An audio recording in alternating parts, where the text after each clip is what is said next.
Hi, welcome back. I'm Connie Kolosey, Director of Media Text and Digital Learning, and for our show today we are learning about a new resource that's going to be available to Pinellas County school teachers for the 17-18 school year. And I have with me Kevin Haugabrook, Technology Integration Coordinator in my department, and Corey Appelbaum with Safari Montage. So Corey, you were in the middle of showing us a search on the topic of frogs. We're all about frogs. All about frogs. So let's look at some of these. Coming along the top here, 52 images. Let's look at that. Okay. And not necessarily the images, but the fact that there's 52 images, 6 audio files. An audio file about frogs? Is that frogs croaking? Frogs, yes, okay. yes. Frogs, Right. any kind of sound of a frog. Okay. Yes, and what Dr. Kolosey is bringing up here is our federated results. So you have, it's all, your results come up in tabs of the kind of media format. So videos, images, I'll just kind of click across really quickly for interactives or JPEGs of pictures of frogs, audio clips. And if you want to hear an audio clip of a frog, it's always will be a great hook for any kind of intro to a class. We can do frogs and rain in the wetland. Let's hear what a frog sounds like here from our little clip. You see here everything is aligned to standards, and you have your metadata. And there's your frog. Turn the volume up a little bit. Can you hear a frog? Just a little audio clip of a frog. Let's go back to our search. Of course, it brings up the same last thing you're at. You have to go back and forth. Your documents would be anything you brought in, whether it's a PowerPoint, PDF, web links, which are those Khan Academy web links and those open educational resources. Yeah, so let's talk a little bit about Yes. open educational resources. There's just a lot of really actually great stuff out there, videos that teachers can access, YouTube, and of course the district works to restrict access to YouTube for several reasons. And so, so Kevin, what are some of the troubles we run into with accessing YouTube? Well, some of the things that we found with accessing YouTube is that you may find a really good video on YouTube, but there are a whole lot of other caveats that come with it. So from the teacher perspective, they find YouTube videos that have really good content. So the one thing is they may not need all the content because it may go above and beyond what they're trying to show the students. But in addition to that, there's some very scary things. So you have commercial, you have ads. And some of those ads aren't appropriate for depending on the grade level of students. So, you know, I don't want to see a particular ad about testosterone when I'm working with third grade students. And then you have ads that could be offensive, not just the commercial ads, but you also have the ads that come up on the sides that are very inappropriate. So we were taking a quick look at Genghis Khan, which might be something that was a long way from frogs, but we had talked about a video that we found. And so here's a interesting video. This meant large areas of cultivated I can push play trees. Yeah, let's play for a second here. And so where is this coming to us from, this video? This is from YouTube. I typed in Genghis Khan on the search on YouTube, and I got videos, and this is just called 10 Brutal Facts about Genghis Khan. But right away you see, besides the video itself, obviously some of the related content on the side, which would... Yeah, so over here we have some really interesting things. We're not going to take too close a look, but we have a human tail. So this is not something we're looking to share in class. All right. So how does Montage help us around this problem of accessing ads that are not what we want to see? So I'm going to go ahead and just, I'll go ahead and copy this link here. Let's just close this out. We'll go push pause and get rid of this and go back to Safari Montage. And of course you want to let's go back to our lore and do a quick upload. And you'll see here I can upload, so you can do a web link or a local file. That local file, whatever you have on your desktop, you're saying your own little PowerPoint or document. Here's a web link, and we're going to take that link, we'll call it Genghis Khan.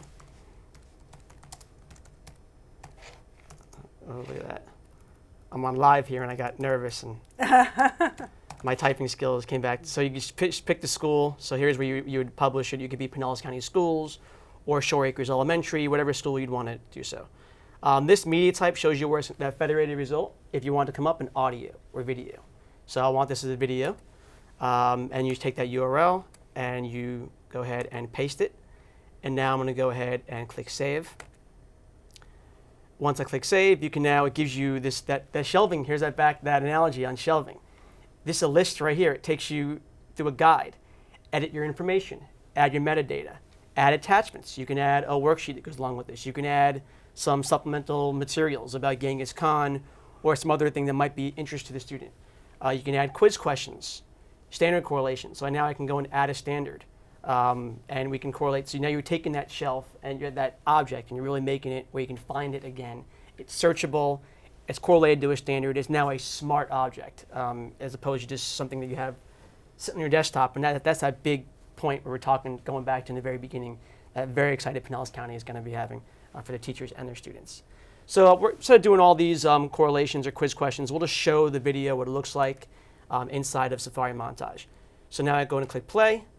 And you see here that the video is playing 10 brutal facts, but the rest of the other ancillary material is now no longer there. And teachers, there's enough can go wrong being innovative. There's so many different pitfalls or pains. This takes away those pains. Now you can show the video. Not only that, now instead of going to YouTube every time, now it's inside your lore. And you can share this. You can always find it. You can include it in a playlist and have it there as a sequential object that you can teach with year after year. So we'll go ahead and close out this, and we'll go and show you. So now it's inside there, and you can now add that to a playlist. So, and of course now when you search, and you search Genghis Khan, what was not there before will be there now. You see here under your web links or your My Files, you will see that video you've now taken. Now of course it's private, but once you share that, and now it's searchable, and could be added to a playlist, edited, and so on and so forth. That's the real power of the lore, taking objects, whether it's a web link, your own file, and putting it inside your learning object repository. So we were talking about frogs before, and so typically we wouldn't search and be studying frogs specifically, but the conversation about frogs would be embedded into a particular science standard, probably yes. Life science, not a science teacher. And so what you've got pulled up here is the search by standards. Yep. And so let's talk a little bit about what you're showing us here. Okay, and this is a great tool. So curriculum maps would have standards, teachers teach to standards, and so let's say that day the standard was life science. It's a 5th grade classroom. So here you can do it. You see your Florida standards. You see here whether they're the LAFS, the LAFs, or the MAFs, or your next generation Sunshine State. So I can go ahead and look for the standards I use. And now I'm a 5th grade teacher. I can drill down into grade 5. And now we can find smart objects that are correlated to those standards, whether that's audio, video. So here we have life sciences. Let's go with that. And inside life sciences, here are those numbers where it's all plants and animals are alike in some ways or different. We can really go drill down. So SC.5.L.17.A has 139 titles correlated to that standard. Wow. So you really have a large quantity of items there. And of course, when you add your own item, if it aligns to that standard, you then just come up inside that search. So it's saying there's video results showing 1 to 10 of 139. Yep. So just tons of objects here. So maybe you know animal color in the environment. Well, I'm probably pretty sure that you might have a frog. As you know, they're one of their big assets is they could change colors and they could kind of blend in with their environment. And not only that, you see the video itself, and where our videos inside Safari Montage, they can be segmented up into chapters and into, they like the words, either chunks or bite-sized chunks. We see here little sections. So we know, maybe a video on a frog is great, but 15 minutes of the frog might lose the attention span. You can take that chunk of 25 seconds. Here's whether it's a polar bear, and whether it's here's a shark, another big fish. So it's not frog, but you kind of get the idea. Okay, so when I'm lesson planning and I have access to these things, let's talk a little bit about playlists, because now we're getting down to some real specific shelving, so to speak. Because next time I don't want to have to go through all this. I want to be able to go to what I already found and stored. So absolutely. Let's talk about playlists. Great point. That point on next time. You want to have it there, and once that work is put in, to use that for different classrooms and teachers. So here's playlists, and you see here, playlists are like you'd make for thinking about your, the iPod when it does come out, and you made your own playlist, right? Or even mixtapes, where you want to have. Not old enough to know Okay, about sorry, the mixtapes. mixtapes, right? So you make sequential lessons, and you could take documents, you could take web links from the internet, you could take content inside of Safari Montage, content from your OneDrive, and put it all inside a playlist where it's all together and it goes in a sequence. And the variable of how do I find it? Will it play? It's all there together. So let me show you this. Here we go, frogs and amphibians. We have our playlist. And want to show you something here. This is our standard classic view. Very, very text heavy. That's great for some learners, but we know we have all kinds of learners inside Pinellas County Schools. And you see here where we have a different view, much more visual. This is where you see here the objects. And I know for myself, and I hear Kevin agreeing, this is for some learning type, this is very great to have these thumbnails, so to speak. And here you have, here's a 5,000 species of frogs. Well, this is great for a hook, right? You walk into class. Now imagine for a teacher, this has all been done. This is a 20-minute lesson that can go, and you can have this timed, and you can have little comments after this hook, talk about frogs. Open the question to the class. What kind of frogs do you see in your backyard or your neighborhood? What are some characteristics? I really get the conversation started in class where it's not that passive learning, but it's dynamic, and it really is able to engage the students. Here's a question you have right away with how does, this is obviously a little higher level than the 5th grade. Here's disappearing frogs. And these are playlists, and I think this is really where you see the power inside that So shelving. the playlists are great for teachers because they can go back and see where they've put stuff. Do students have access to playlists? They do. Excellent question. Okay. So I'm going to show you a mock-up what it looks like in a student view. And this is where, go back to that, bring your own device. The students have the 3/4 inch screen with they might have this where it has a playlist. And now students can work their way through it at their own pace. You might have comments, there might be assignments here. And now imagine this on a device, on a laptop, on a phone, and now they're watching the video. So imagine the days you give a student a handout, but this is 2017, you can give them now a playlist where they can go ahead and watch the video. How do they access these playlists? So they'll have a login with their Microsoft 365. I don't want to go to the infrastructure. R2D2. Okay, R2D2, there we go. They'll have that login, and then teachers can assign them that playlist. And they can go, and it could be a QR code, it could be a link, and they can go in and view this playlist and complete any assignment. So right here might have, here's some, what do you know about frogs? How would you observe?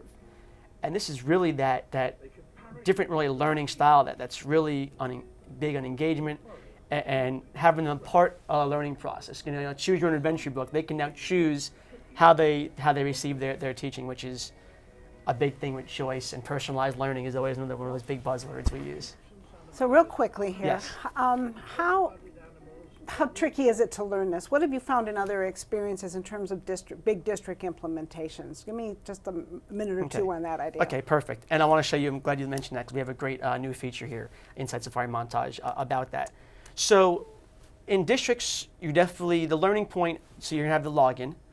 And of course, teachers, the big part, knowing they have it, which is, I'm sure while we're here doing this video, knowing you have it's a big piece, and making it part of the daily routine. Basically, it's logging in and searching. It's very intuitive, the fact where you can search by tab or by keyword. Most of us are familiar with the keyword search. You go on Google. I'm sure every teacher in Pinellas County goes on Google or whatever and search or Bing and searches up keywords. And then it's just the ability of learning how to play.